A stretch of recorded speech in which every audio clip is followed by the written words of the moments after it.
Imagine? কল্পনা করতে পারেন আপনি? এই পৃথিবীর সবচেয়ে বড় সাগরের নাম হচ্ছে প্রশান্ত মহাসাগর।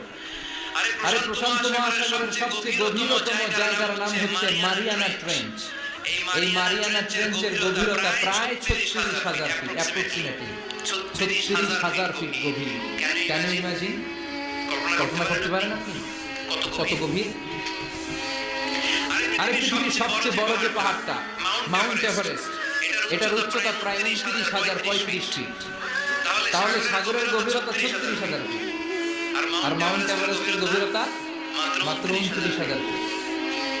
তাহলে মাউন্ট এভারেস্টকে আস্তে তুলে ধরে এনে প্রশান্ত মহাসাগরের সবচেয়ে গভীর জায়গা মারিয়ানা ট্রেঞ্চের উপর যদি ছেড়ে দেওয়া হয়, পুরো পাহাড়টা পানির নিচে তলিয়ে যাবে। তার উপরেও আর পানি থেকে যাবে প্রায় 7,000 ফিট। কি পরিমাণ পানি আল্লাহ মুড়ে দিয়ে গোটা দুনিয়াতে, এটার একটা ধারণা দেওয়ার জন্য আমি রেফারেন্স গুলো টানছি। মাউন্ট এভারেস্ট নেপালের সাগর মাথায় অবস্থিত 29,035 ফিটের পাহাড়টা প্রশান্ত মহাসাগরে রেখে দিলে পুরো পাহাড়টা তলিয়ে যাবে, উপরে খালি পানি থাকবে 8,000 ফিট। এই পৃথিবীর দ্বিতীয় গভীরতম মহাসাগরের নাম আটলান্টিক মহাসাগর, যেটার সবচেয়ে গভীর জায়গার নাম পুয়ের্তো রিকো।